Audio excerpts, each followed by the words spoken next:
हाँ जी मेरे प्यारे बच्चों, जय हिंद। स्वागत है आप सभी का कैरियर एकेडमी कुंडा के इस ऑफिशियल और यूट्यूब चैनल पे। तो बच्चा लोग, जैसा कि हमने लास्ट वीडियो में देखा था न्यूटन के नियम, और उस वीडियो में हमने डिस्कस किया था न्यूटन का पहला नियम क्या होता है और संवेग क्या होता था।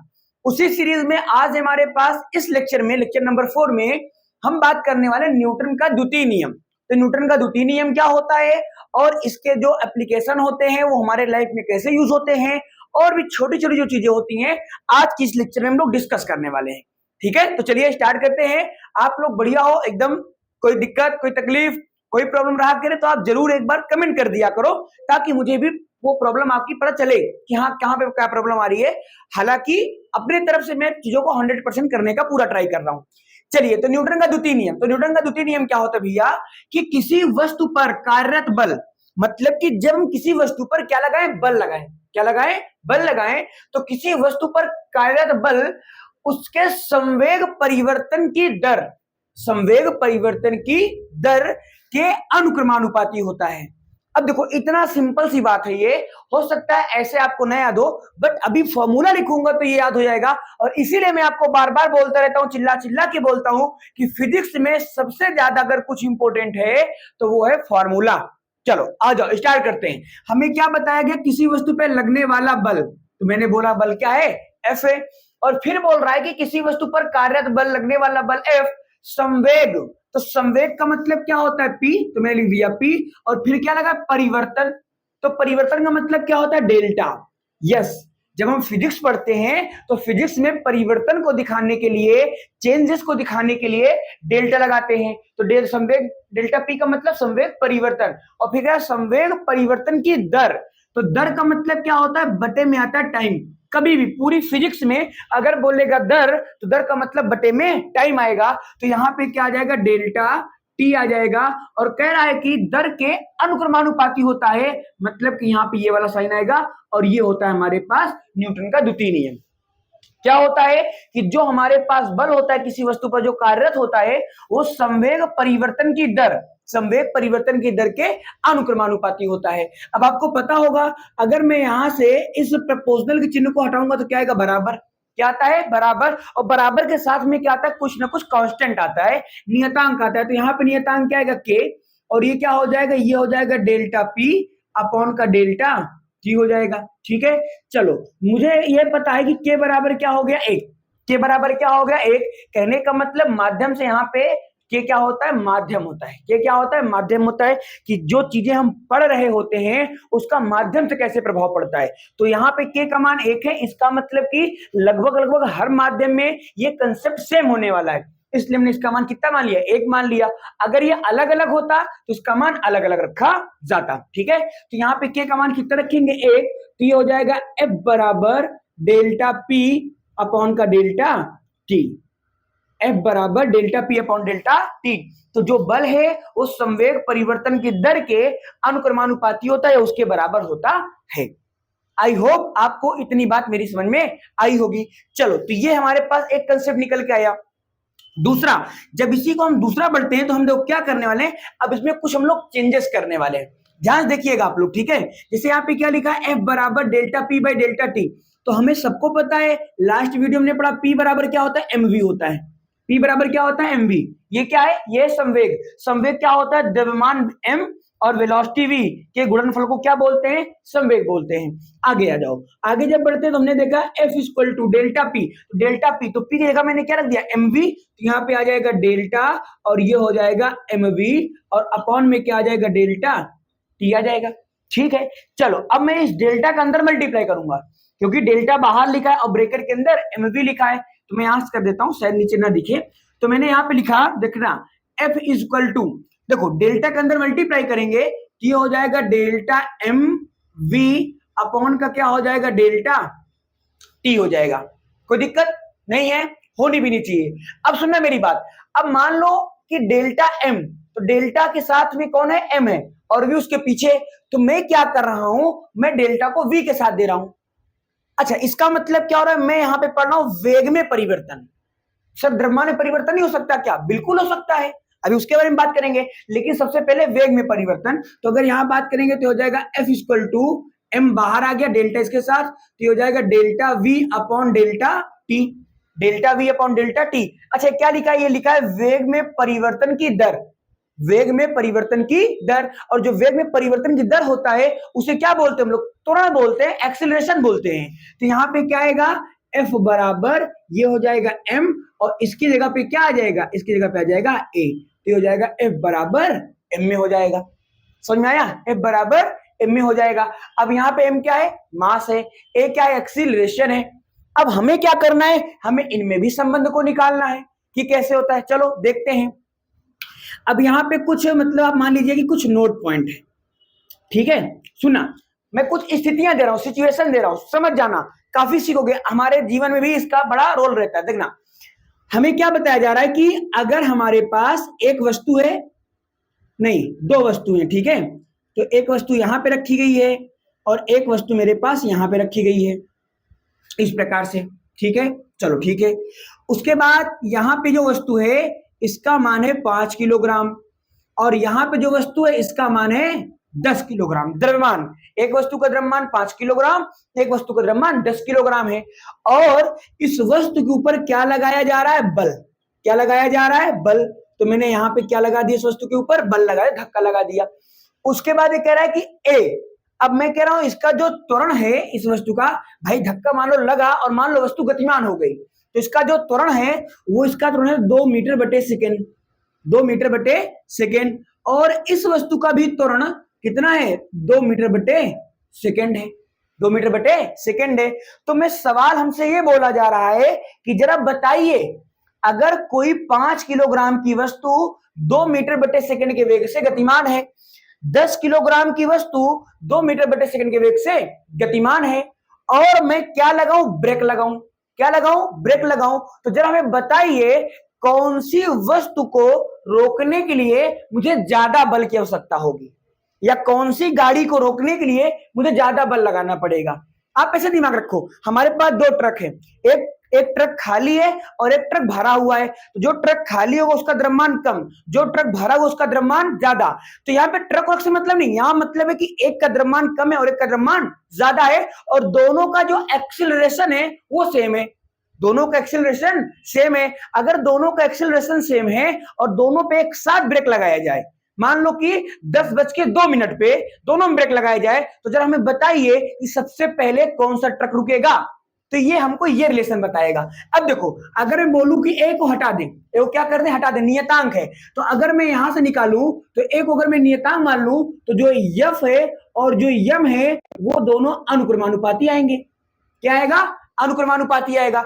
बोले तो अगर m का मान जिसका ज्यादा होगा उस पर हमें बल का मान भी ज्यादा लगाना पड़ेगा। इसका मतलब अगर इस वस्तु का द्रव्यमान 10 किलोग्राम ज्यादा है किससे, 5 किलोग्राम वाली वस्तु से, तो इसको रोकने के लिए हमें बल की आवश्यकता ज्यादा पड़ेगी।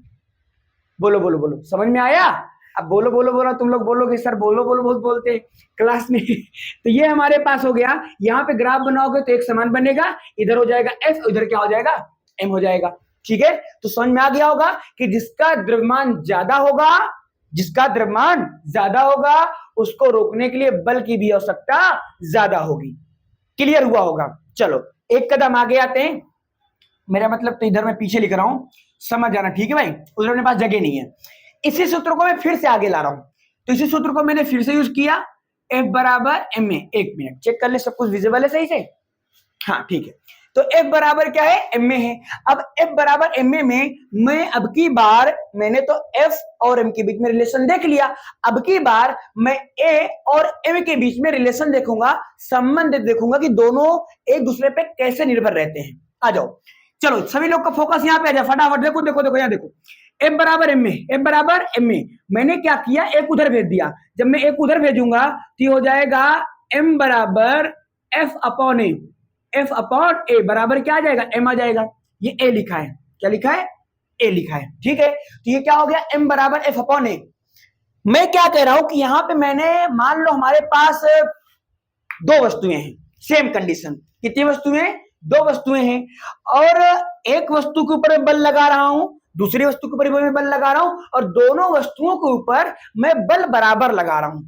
बल बराबर मान लो 5 न्यूटन का। तो मैं यहाँ पे पहले डायग्राम थोड़ा बनाता हूँ। देखो हमारे पास एक वस्तु है, इसका द्रव्यमान मान लिया हमने वही चलो 5 किलोग्राम है। कितना है? 5 किलोग्राम है। और यहाँ पे क्या लगाया जा रहा है? बल। क्या लगाया जा रहा है? बल। बल का मतलब F, और ये क्या है? नियत है। क्या है? नियत है। चलो यहाँ पे आ जाओ, हमारे पास फिर से एक वस्तु है और इस वस्तु का द्रव्यमान कितना है? 10 किलोग्राम है। और यहाँ पर भी हम लोग क्या लगा रहे हैं? बल। क्या लगा रहे हैं? बल। और यहाँ पे जो बल का मान है वो क्या है? नियत है। बल क्या है? नियत है। मतलब दोनों स्थितियों में बल का मान बराबर है। बल का मान बराबर है। तो मैं ये बताना चाहिए, हमें से ये पूछा जा रहा है कि जरा बताओ इन दोनों वस्तुओं में अगर मैं बराबर बल लगाऊंगा, अगर मैं बराबर बल लगाऊंगा तो कौन सी वस्तु का त्वरण ज्यादा होगा और कौन सी वस्तु का त्वरण कम होगा? आ जाओ यहाँ पे, देखो सूत्र देखो, F का मान नियत हो गया। F का मान नियत है। जब नियत है तो इसको मैं लिख सकता हूं M डायरेक्टली प्रोपोर्शनल 1 में आएगा। इसको मैं बोल सकता हूं reciprocal M inversely proportional 1/A। इसका तो मतलब पता होगा, जब कोई चीज बटे में लिखी होती है और कोई चीज अंश में लिखी होती है तो इसमें उल्टा होता है। एक का मान बढ़ता है तो एक का मान घटता है, एक का मान घटता है तो एक का मान बढ़ता है। अब देखो यहाँ पे ए एम, इसका मतलब अगर मुझे ए का मान क्या चाहिए? ज्यादा। क्या चाहिए? ज्यादा। तो एम का मान क्या होना चाहिए? कम होना चाहिए। इसका मतलब कि एम का मान अगर होगा कम तो ए का मान ज्यादा, एम का मान ज्यादा तो ए का मान कम। यहाँ पे जो ग्राफ बनेगा वो बनेगा रेक्टेंगुलर हाइपर पैराबोला। ये वाला ग्राफ बनेगा। एक तरफ आ जाएगा एम और एक तरफ क्या आ जाएगा? ए आ जाएगा। तो इसका मतलब अगर एक वस्तु 5 किलोग्राम की है, एक वस्तु 10 किलोग्राम की है, तो जो 5 किलोग्राम की वस्तु है उसमें हम लोग उतना ही बल लगा के ज्यादा तेजी से त्वरण दे सकते हैं। तो बिल्कुल सिंपल बात भी तो है। ये तो हमें सूत्र बता रहा है। बाकी हम तो अपने जीवन में भी देखते हैं, जो चीजें हल्की होती है उनको हम ज्यादा तेजी से घुमा सकते हैं, है ना? तो ये होता है। तो ये हमारे पास आता है न्यूटन का द्वितीय नियम। तो इसे जल्दी से आप लोग राइट डाउन करें, फिर हम इसको इरेज करके अगली स्लाइड में मिलते हैं आपसे। स्क्रीनशॉट ले लीजिएगा आप लोग। बच्चे बोलते हैं कि सर आप स्क्रीनशॉट नहीं लेने देते, बोलते हैं स्क्रीनशॉट ले लो। ठीक है, चलो आगे बढ़ा जाए। अब हमारे पास टॉपिक ये आता है, मेरा कपड़ा, हाँ हमारे पास टॉपिक ये आता है कि जो हमारा न्यूटन का द्वितीय नियम है, जो हमारा न्यूटन का द्वितीय नियम है, क्या यह प्रथम नियम को प्रूव करता है? क्या यह प्रथम नियम को समझाता है, उसको बताता है? तो मैं जवाब दे रहा हूं यस, हमें बताता है। बट हमारे बोलने से तो हो नहीं जाएगा, उसे हम प्रूव करेंगे। तो मुश्किल से 5-7 लाइन का डेरिवेशन है, उसे हम देखेंगे और ये बात सिद्ध होगी कि कैसे जो हमारा प्रथम नियम है न्यूटन का और जो द्वितीय नियम है वो दोनों एक ही है। ठीक है, चलो तो इसको मैं इरेज कर देता हूं, तो आपको समझ में आ गया होगा। अच्छा जरा हमें बताएं आप लोग, अपने जहां पर भी आप बैठे वहां पर बोलना, ठीक है? क्या कि बल कैसी राशि है? अदिश राशि, सदिश राशि है? सदिश राशि है। अच्छा बल कैसी राशि है? मूल राशि की व्युत्पन्न राशि? बोलो बोलो, मूल राशि की व्युत्पन्न राशि? व्युत्पन्न राशि है, मूल राशि नहीं है। मूल राशि सिर्फ 7 होती है, जिनके बारे में आपको पता होगा। मूल राशि कितनी होती है? 7, और उन 7 में बल का नाम आता नहीं है। ठीक है, तो इसको भी हम इरेज कर देते हैं। तो ये हो गया। उसके बाद हमारे पास आता है, मान के चलिए जैसे वेग। तो वेग कैसी राशि है? वेक्टर क्वांटिटी है। वेग कैसी राशि है? वेक्टर क्वांटिटी है, सदिश राशि है। ठीक है, चलो तो अब हमारे पास टॉपिक का नाम है कि न्यूटन के द्वितीय नियम से, न्यूटन के द्वितीय नियम से प्रथम नियम की या प्रथम नियम का या प्रथम नियम की उत्पत्ति, मतलब इसको प्रूव करना है कि कैसे होता है। अब देखो बहुत आसान सा है, बहुत आसान, परेशान ना हो। देखो भैया, देखो हमारे पास मान लो कि फॉर्मूला क्या होता है न्यूटन का द्वितीय नियम? F बराबर एम ए। F बराबर क्या होता है? एम ए होता है। अभी हमने जस्ट निकाला इसको। F बराबर क्या होता है? एम ए होता है। अब मैं क्या कह रहा हूं कि F यहाँ पे नहीं है, बल नहीं है, मतलब किसी वस्तु के ऊपर बल भी प्रेजेंट टाइम पे नहीं है।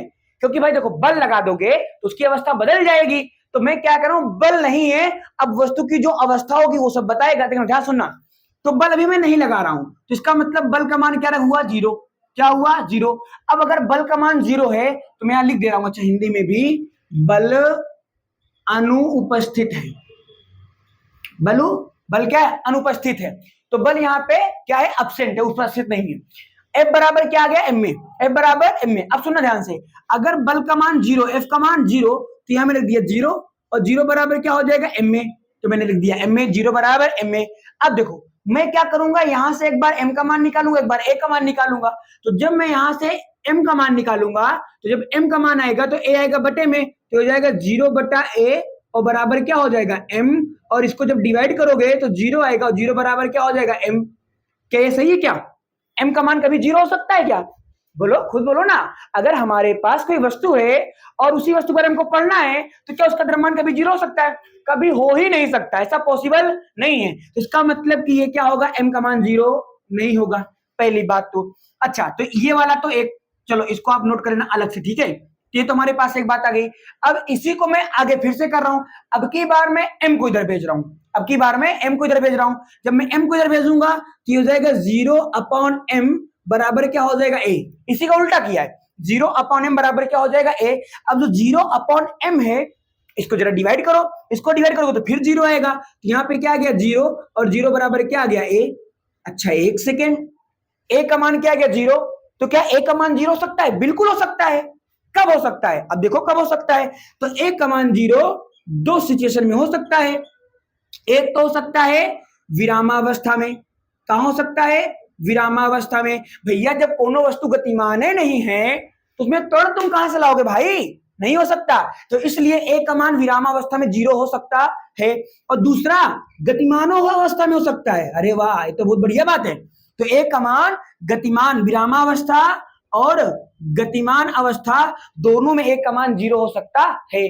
देखो ध्यान, सुनना ध्यान से भाई। देखो अगर मान लो हमारे पास कोई बॉडी है, कोई ऑब्जेक्ट है, और वो गति नहीं कर रहा है, वो गति नहीं कर रहा है, तो इसका मतलब कि उसका a का मान क्या होगा, 0, क्या होगा 0। तो ये वाला कंडीशन हमको तो ये बता रहा है कोई वस्तु विरामावस्था में है, विरामावस्था में है तो सदैव विरामावस्था में ही रहेगी, विरामावस्था में ही रहेगी जब तक कि उसके ऊपर कोई बाह्य कार्य ना करे। और मैंने बोला है कि F बराबर 0, बाह्य बल अनुपस्थित है, बाह्य बल कार्य नहीं कर रहा है, ठीक है।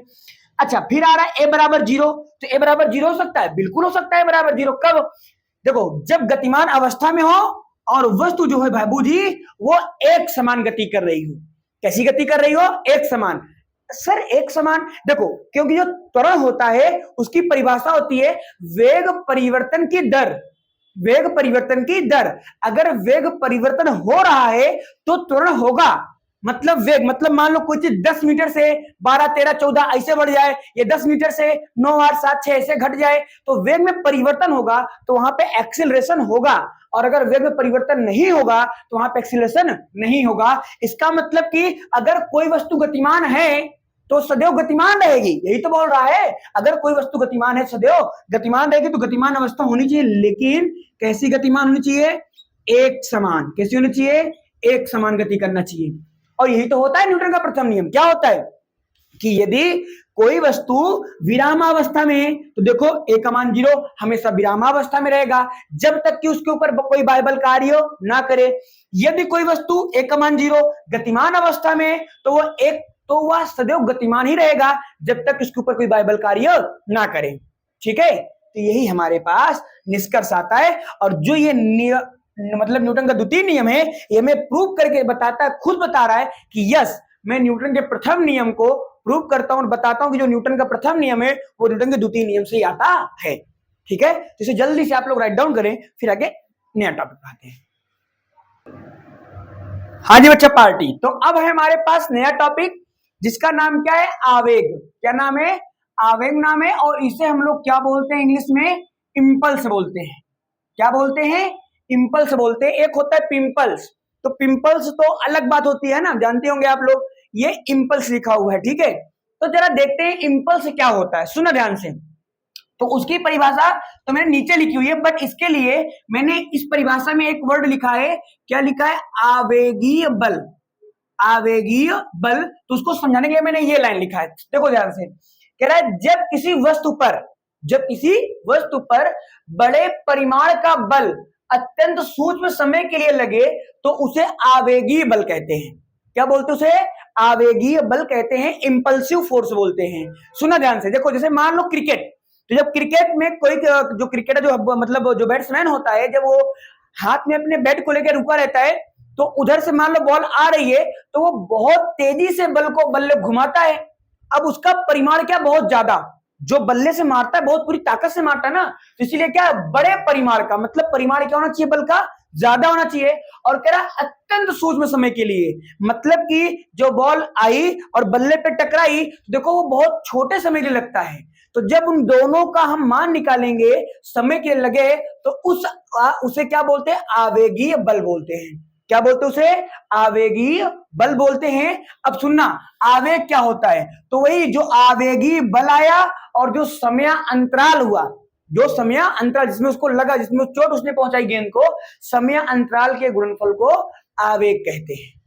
आवेगीय बल और समय अंतराल के गुणनफल को आवेग बोलते। सुनो, तो मैंने बोला कि जो बल लगा उसका मान है F, उसका मान F है, और जो समय अंतराल लगा उसका मान है डेल्टा T, और इन दोनों का जो गुणनफल होगा, इन दोनों का जो गुणनफल होगा वो किसके बराबर होगा, आवेग के बराबर होगा, मतलब I के बराबर होगा।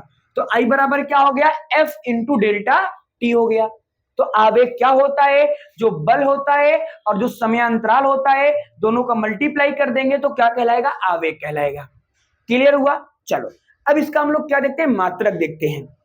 इसका अगर आप मात्रक निकालोगे तो क्या निकलेगा, सुना ध्यान से, इसका मात्रक अगर हम निकालेंगे यूनिट, मात्रक को अंग्रेजी में क्या बोलते हैं, यूनिट बोलते हैं। इसका मात्रक देखो, मात्रक यहां सूत्र से आएगा, बल का मात्रक न्यूटन, तो इसका मात्रक न्यूटन, समय का मात्रक सेकेंड, तो इसकी जो यूनिट आएगी आई बराबर वो हो जाएगा न्यूटन इंटू सेकेंड। अब हम क्या करेंगे, इसका निकालेंगे डायमेंशन। तो जब इसका आप डायमेंशन निकालोगे, अच्छा सीजीएस मात्रक क्या आएगा इसका अगर हम सीजीएस मात्रक निकालेंगे तो न्यूटन का मतलब डाइन और सेकेंड का मतलब तो सेकेंड ही होगा। तो ये हमारे पास कैसा मात्रक है, एसआई, और ये वाला हमारे पास कैसा मात्रक है, सीजीएस मात्रक है। अब देखो, अब मुझे इसकी क्या निकालें, डायमेंशन। बहुत जल्द आपको एक प्रॉपर वीडियो आने वाली है जिसमें हम लोग डायमेंशन और मात्रक को निकालना सीखेंगे। ठीक है, चलो तो आई बराबर क्या आ गया, डी इंटू यस आ गया। अब सुना ध्यान से, ये तो ठीक है। अब क्या निकालना है, उसकी डायमेंशन, तो बल, तो अब निकालेंगे डायमेंशन, तो ये हमारे पास आ गया डायमेंशन। तो डायमेंशन, तो एफ का मतलब बल, बल की डायमेंशन क्या होती है, बल की डायमेंशन होती है एम एल टी की पावर माइनस का 2, एम एल टी की पावर माइनस का 2, और ये क्या, टाइम, टाइम की डायमेंशन सेकेंड, सेकेंड का मतलब यहाँ पे क्या आता है, टी आता है, तो यहाँ पे क्या हो जाएगा, टी हो जाएगा। अब देखो दोनों एक ही ब्रैकेट में नहीं है, अलग अलग में है, तो इसका क्या होगा, मल्टीप्लाई, और जब गुणा करोगे तो देखो इसका पावर 1, इसका पावर माइनस का 2, गुणे में घाते जुड़ती हैं, तो इसको आप हल करेंगे तो इसकी जो डायमेंशन आएगी आई की, वो हो जाएगी एम एल टी की पावर माइनस का 1। नहीं होगा, अरे दो में से एक जाएगा तो क्या होगा, एक होगा, और माइनस क्यों, क्योंकि दो बड़ी संख्या है ना, तो इसलिए तो यहाँ पे हो जाएगा आई बराबर एम एल टी की पावर माइनस का 1 आ जाएगा। ये क्या होता है हमारे पास, ये हमारे पास आवेग है। क्या है, आवेग है। अब हम क्या देखेंगे कि हमने पहले क्या पढ़ा, संवेग, और ये क्या है, आवेग, दोनों सदिश राशियां हैं। दोनों कैसी राशि है, सदिश राशि। अगर ये हमारे पास, नोट करके, अगर ये हमारे पास कैसी क्वांटिटी है, बोलो बोलो बोलो भाई, कैसी क्वांटिटी है, वेक्टर क्वांटिटी है, वीईसी, कैसी क्वांटिटी है, वेक्टर क्वांटिटी है। अगर ये हमारे पास वेक्टर क्वांटिटी है तो इसमें दो चीजें होंगी, एक होगा मैग्नीट्यूड और एक होगा डायरेक्शन। तो जब मैग्नीट्यूड के बारे में बात करेंगे तो मैं यहाँ पे लिखूंगा, इसका मैग्नीट्यूड तो हमको क्या देगा, इसका सूत्र दे देगा, वो तो खत्म। डायरेक्शन क्या होगी, डायरेक्शन बताओ सर, डायरेक्शन, तो इसकी डायरेक्शन क्या होगी, इसकी डायरेक्शन होगी बल की दिशा में, एफ की दिशा में। तो जिस दिशा में बल लगेगा, दिशा में, जिस दिशा में बल लगेगा उसी दिशा में उसका आवेग होगा। संवेग, आवेग, संवेग को याद करो, जिस दिशा में कोई वस्तु गतिमान होगी, जिस दिशा में कोई वस्तु गतिमान होगी उसी दिशा में उसका संवेग होगा। तो यहाँ पे जो फॉर्मूले में आ रहा है ना सदिश राशि, उसकी जो दिशा होगी वही इसकी दिशा होगी। ठीक है, क्लियर हुआ, समझ में आ रहा है। चलो तो अब इसको हम करते हैं इरेज, और आपसे मिलते हैं नेक्स्ट स्लाइड में, और उसमें हम आपको बताएंगे कि आवेग और संवेग में क्या संबंध होता है। ठीक है, चलो जल्दी से आप डाउन कर लें या स्क्रीनशॉट ले सकते हैं आप लोग। हाँ जी बच्चों, तो अब है हमारे पास बिल्कुल फ्रेश टॉपिक, और इसका नाम है आवेग तथा संवेग में संबंध, relation between momentum and impulse. बहुत छोटा सा डेरिवेशन है, छोटे नंबर में 1-2 नंबर में पूछ लेता है कभी कभी कि संवेग और आवेग में क्या संबंध होता है, प्रूव करो, या संवेग और आवेग क्या दूसरे के बराबर होते हैं, इस वैसे टाइप के प्रश्न आते हैं। चलो तो सबसे पहले हम बात करेंगे आवेग का सूत्र। अभी हमने लिखा था क्या होता है आवेग का फॉर्मूला, I बराबर एफ इंटू डेल्टा टी, आई बराबर एफ इंटू डेल्टा टी होता है, उसको हमने बोल दिया समीकरण नंबर 1। अब सुनना, जो यफ है ये क्या है, बल है, तो हमें पता है बल का फॉर्मूला क्या होता है, F बराबर m में होता है, और हमें ये भी पता है कि A बराबर क्या होता है, delta V upon delta T होता है, नहीं होता, होता है। अब इसके बाद में क्या करूंगा, A का मान यहाँ रखूंगा, जब मैं रखूंगा तो हो जाएगा F बराबर m है तो m तो रहने दीजिए, और A का मान रखोगे तो क्या हो जाएगा, delta V upon delta T।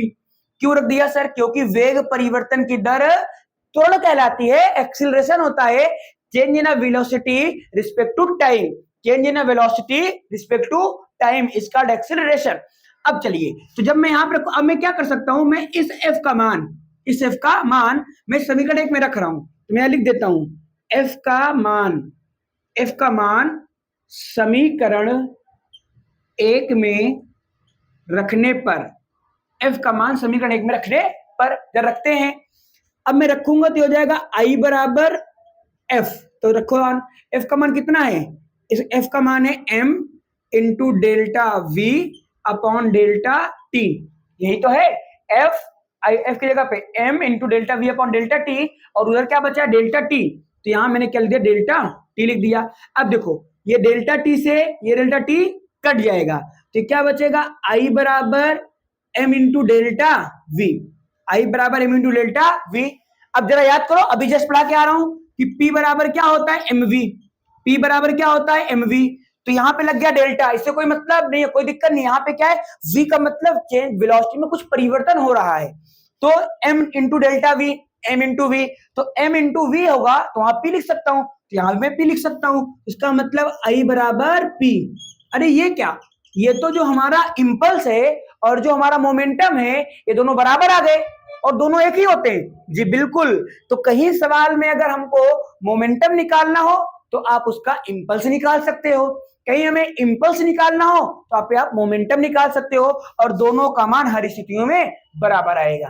तो ये रिलेशन हमें क्या बताता है कि जो इंपल्स होता है, जो मोमेंटम होता है, जो आवेग होता है, जो संवेग होता है, ये दोनों आपस में बराबर होते हैं। ठीक है, क्लियर है, तो ये हमारे पास बात निकल के आती है, तो इसे जल्दी से आप लोग राइट डाउन करें। और अब हम बात करते हैं कुछ क्या नाम से उदाहरण के बारे में, आज करें या कल करें, बोलो। मेरा तो विचार कह रहा है कि कल करने का, इसमें कुछ एग्जांपल्स हैं, थ्योरेटिकल एग्जांपल हैं, तो उनको मैं पहले कल लिख दूंगा, फिर उसके बाद हम लोग उस पर डिस्कस कर लेंगे, या आज कर लें, चलो आज ही कर लेते हैं ना भाई, थोड़ा सा ज्यादा समय लगेगा, मुश्किल से 5-7 मिनट और, ठीक है। तो जल्दी से आप लोग राइट डाउन करें, फिर हम आपको इसके जो एप्लीकेशन है, उसके जो एग्जांपल है वो आपको लेके आपके सामने आते हैं। ठीक, चलो हाँ जी चलो देखो, तो हमारे पास टॉपिक का नाम है application of impulse. Application of impulse मतलब कि जो हमारा इंपल्स होता है उसका हमारे जीवन में क्या अनुप्रयोग है, कैसे हमारे जीवन में उसका यूज होता है, इसके बारे में देखेंगे। तो मैंने इसीलिए वीडियो को रोक करके पॉज करके मैंने 5 एग्जांपल लिख लिए ताकि समय हमारा ना वेस्ट हो और फटाके समझा दें। सुनिए ध्यान से, यहाँ पे मैंने 5 एग्जांपल लिखे हुए हैं और 5 के 5 एग्जांपल को मैं आपको ऐसे चुटकी बजा के समझा सकता हूं एक फॉर्मूले के बेस पे, और इतना फॉर्मूला इंपॉर्टेंट है, अब आपको यहां से समझ में आ जाएगा। जस्ट अभी हम लोग पढ़ के आ रहे हैं क्या कि हमारे पास एक फॉर्मूला होता है I बराबर F into delta T, I बराबर एफ इंटू डेल्टा टी होता है। अगर मैं डेल्टा टी को इधर भेज दूं, तो हो जाएगा I अपॉन में डेल्टा टी और बराबर क्या हो जाएगा F। और मैं क्या मान लूं, मैंने मान लिया कि I इंपल्स आवेग, उसका मान क्या है, नियत है, क्योंकि भैया हम आवेग को तो नहीं कम कर पाएंगे, मान लो अगर कहीं पर आवेग है तो हम कुछ व्यवस्था बनाते हैं उसके मान को कम करने के लिए। तो व्यवस्था बनाने के लिए इसलिए मैंने बोला I का मान क्या है, नियत है। अब यहां से अगर आई का मान नियत होगा तो हो जाएगा 1/Δt बराबर क्या हो जाएगा f, और इसको अगर हटाएंगे तो क्या आएगा, व्युत्क्रमानुपाती का चिन्ह आएगा, तो हो जाएगा 1/Δt व्युत्क्रमानुपाती f, यही तो आएगा। अब अगर यहां से आप समझे तो यहां पे क्या मैं समझ पाता हूं कि अगर कहीं पर हमको बल का मान कम करना है, जो लगने वाला बल है, जो आवेगीय बल है, अभी बताया था आवेगी बल, इंपल्सिव फोर्स, जो आवेगीय बल है उसका मान कम करना है, तो सिंपल सी बात, समय के मान को बढ़ा दो, समय को क्या कर दो, बढ़ा दो। और यहां में जितने भी एग्जाम्पल लिखे या आपके पास जो भी बुक है उसमें जितने भी एग्जाम्पल लिखे वो सारे एग्जाम्पल इसी पर बेस्ड है। जो कैसे बेस्ड है सुनना ध्यान से। तो सबसे पहले हमें क्या बताया जा रहा है, खिलाड़ी क्रिकेट में गेंद को कैच करते समय अपने हाथ को पीछे की ओर करता है। जो खिलाड़ी होता है क्रिकेटर, जब उसकी तरफ बॉल आती है तो अपने हाथ को पीछे की ओर करता है। क्यों? क्योंकि जो बॉल आ रही है ना उसका आवेग क्या होता है, बहुत ज्यादा होता है, उसका आवेग बहुत ज्यादा होता है। और अगर उसने अपने हाथों को पीछे नहीं किया तो आवेग ज्यादा होने के कारण वो बहुत कम समय उस पर टकराएगा और बल का मान बहुत ज्यादा उसको अनुभव होगा। लेकिन वो ऐसा करता नहीं है। हो सकता है उसे आवेग का मान ना पता हो, आवेग का मतलब ना पता हो, बट वो यूज आवेग का ही करता है। ऐसे बॉल आई तो ऐसे आएगी तो वो हम लोग ऐसे कर लेते, कैच लेते, हाथ को क्या करते हैं पीछे। जब हाथ को आप पीछे करोगे, सुनो ध्यान से, हाथ को मैं पीछे कर रहा हूं, पीछे कर रहा हूं, पीछे कर रहा हूं और मैंने पकड़ लिया, हाथ को पीछे और बॉल को मैंने पकड़ लिया, तो इसका मतलब कि मैं क्या करूं, समय को बढ़ा रहा हूं, समय को बढ़ा रहा हूं। और जब मैं समय को बढ़ा दूंगा तो बल का मान कम हो जाएगा, तो इसलिए हमको वहां पे चोट नहीं लगती है। चलो ठीक है, क्लियर हुआ होगा। कह रहा गाड़ियों में सॉकर का यूज होता है। अरे जो गाड़ी होती 2 पहिया 4 पहिया या जो आपका वो होता है साइकिल, उससे भी देखो अब तो सॉकर की साइकिल आती है, सॉकर वाली साइकिलें आती हैं, या जो हमारी सीट होती है उसमें भी स्प्रिंग लगी होती है, सॉकर लगे होते हैं। तो सॉकर से क्या होता है, सुनो ध्यान से। अब भाई देखो, जैसे बल लगा तो सॉकर दब जाएगा, अब जब सॉकर दबेगा तो दबने में समय लगेगा, इसका मतलब समय का मान बढ़ जाएगा, समय का मान बढ़ जाएगा तो बल का मान कम हो जाएगा, तो तुमको झटके कम महसूस होंगे। ठीक है, आगे आ जाओ। कह रहा चीनी मिट्टी का बर्तन या कांच को घास या कागज का यूज करते कहीं पर ले जाते हैं तो, जैसे आप लोगों ने देखा होगा जब आप मार्केट से कोई चीनी मिट्टी का बर्तन खरीदते हैं या मार्केट से कोई कांच का सामान खरीदते हैं तो वो लोग क्या करते हैं, उसके बीच में कोई घास पैरा वैरा लगा देते हैं या कागज लगा देते हैं या थर्माकोल भी आता है ना, तो उसको भी हम लोग यूज कर लेते हैं। ऐसा क्यों करते हैं? क्योंकि जब झटका लगेगा तो पहले तो जो देखो, अब बीच में क्या लगा, मान लो कागज, मोटा सा कागज, तो बीच में कागज तो कागज पहले दाब लगाएगा, जब कागज दाब लगाएगा तो कागज दबेगा, जब कागज दबेगा तो बल का मान समय का मान बढ़ जाएगा, जब समय का मान बढ़ जाएगा तो बल का मान कम हो जाएगा।